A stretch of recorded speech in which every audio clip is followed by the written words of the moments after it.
And Hunter says hello here on this busy program. Mr. Pence, it's a pleasure. Never forget the day you had to leave in the fifth inning out of Houston because I told you that you were traded to the Phillies at the deadline. That would be a weird scenario leaving in the middle of the ball game. Give me some thoughts on that first. Go ahead.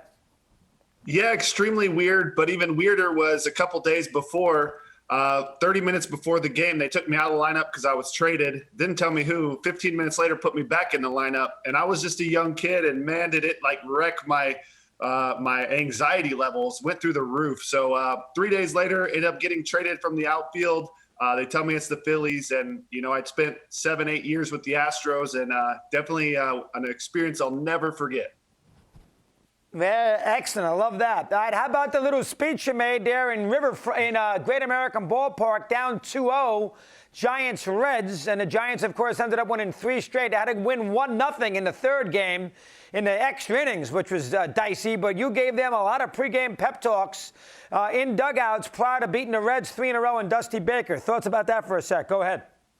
Man, what an amazing group we had to buy in to allow me to be that crazy psycho that's a man possessed right there. But it was really a council of elders, as they say, where everyone kind of got around and was like, look, if we don't say something, we're dead. We were trying to act like we were cool. And I remember the year before I'd lost with the Phillies.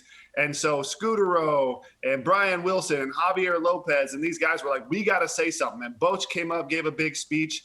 And I just wanted to add to it that, I had lost the year before and I didn't want to go home.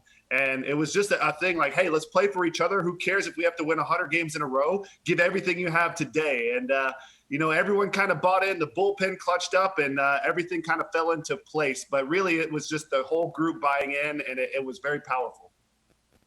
Well, think about it. You lost 1-0 your last game in Philly, and you won that game 1-0 there against the Reds. I believe it was 1-0 in Game 3 to get back in that series.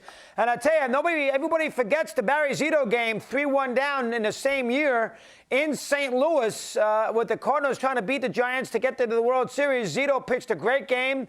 You won Game 6 and 7 at home. Let's not forget that comeback against the Cardinals as well in the same year. Give me some thoughts on that, Hunter, for a sec. Go ahead. Yeah, it was kind of the same thing in the group. We got our backs against the wall, and we got Pablo, we got Zito. Everyone kind of huddled up in the clubhouse when we were down with our backs against the wall, and everyone was just like, "Hey, let's leave it all out there. You don't get this opportunity too many times. Let's embrace it." And man, Zito called it before that year. He said, "In 2010, I didn't get to do that much, and this year I'm going to leave my mark." He said it before we went into the playoffs, and he pitched outstanding. He outpitched also Verlander in the World Series Game 1. No one picked Zito to beat Verlander, Mr. MVP that year. So, it was just this powerful spirit. Everyone was locked in. Everyone was connected and enjoying playing together. And I don't know how to explain it, but we just caught this energy momentum and we let that train roll. Yeah, Sandoval hit the 3 homers against the Tigers in that Game 1 when Zito beat Detroit. 100% right. All right, the unique batting style. Now, how many people growing up try to get you to change that awkward and ugly-looking swing, which turned out to be, 1,000 RBIs, 250 home runs, and some championships later, worked out pretty well. In Little League, somebody must have said, Hunter, this is not the way you hit. Give me some thoughts on that. Go ahead. Absolutely, Russo. Honestly, everyone changed me. I think I had probably more hitting stances coming up from Little League all the way to college. I switched my hitting style probably 20 times, maybe even every at bat. And, bottom line, my dad would always tell me he knew nothing about baseball, but he said, you have to see the ball and that's it. Whatever they tell you, a good hitter's going to hit. And really, I don't think I learned how to hit until my last 2 years in the big leagues, which was a little too late. I didn't really know what I was doing, but my whole thing was just, I'm going to work hard. I'm going to play with heart. I'm going to hustle. I'm going to get strong and I'm going to get fast. And if I can put the barrel on the ball, good things can happen. As they did, good for you there. And also, not exactly the typical throwing arm for a right fielder. You threw the ball. It was effective. It got there.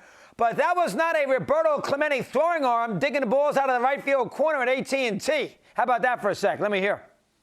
You know what? I don't know how to explain why everything looks so weird. All I could do was compete. I do know that I messed my shoulder up when I was in high school. I actually dislocated my shoulder rolling down a hill I can't really tell you why I did that, but my arm was never the same. I could never get over the top, but it was comfortable. I could release it quick. And for a couple of the years in my younger ages, I threw quite a few people out. So my whole thing was get to the ball quick, be accurate, give a good hop to the infielder.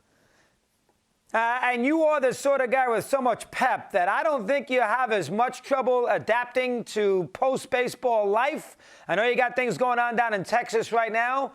I'm sure you miss it and the camaraderie of the guys. I'm sure you miss that badly. But as far as finding something to do, you can do that because you're Hunter Pence and you have that kind of magnetic personality. People like to hang around you. So that's a big plus, trying to get something going post-baseball career. Give me some thoughts on that for a sec. Go ahead. Yeah, there's a lot of fun things, but I always said this throughout my whole career. I'm not only just a player, I'm a fan. And I think that the young players that are coming up today are so exciting to watch. There's so many amazing things to talk about. So I'm enjoying getting to watch. I'm following the spring training games. I'm following a lot of the teams, a lot of these young players that I'm excited to see. I'm also doing a couple things on, I love card games. I love Twitch. So I'm doing some stuff there. But really, I have a passion for playing and playing games and watching baseball. So I'm really enjoying living it up, excited I get the opportunity to talk to you and really just seeing what happens. I did this in a brushback today. A lot of these baseball players trying to find new homes. A guy like Harvey, Felix Hernandez, Knebel there with the Dodgers. You were in that same boat, too. How about the veterans had a good career, gets one last shot in spring training to make a team for another organization? That's tricky. Give me some thoughts on that for a sec. Go ahead. You know what? I think it's always it's taking a good chance as these organizations and giving these guys who have these track records. And a lot of times as a player, you can get comfortable or whatever with the same team and the same people. But as soon as you join a new team, there's this little bit different emotion. Your ego gets checked because now you got to earn your stripes again. You haven't earned your stripes. You can't get as comfortable. And there's some power to being uncomfortable and to having to prove that and to earning your stripes with a team. So I think it's a good risk that a lot of these teams can take to bring these guys in. Let's see what they can do. Let's see what happens. Let's see how they fit into the clubhouse because it'll start challenging that ego and challenging that player as wanting to prove and wanting to earn and wanting to, also just the different conversations and learning new things. There could be a coach that maybe makes one little adjustment that could change a whole season and a whole career.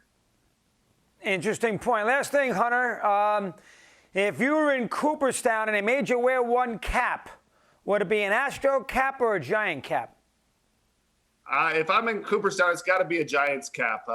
Spent the latter part of my career here, played for so long with so many of the same guys that we accomplished, a couple World Series championships, some great teams, made baseball history. So I'd have to say it's if I'm retiring, it's got to be with the Giants cap. Good job, Hunter. Well done. Keep in touch. Love the enthusiasm. You're always fun to watch play all those years. Appreciate a couple minutes here today. Thank you for having me. It's an honor.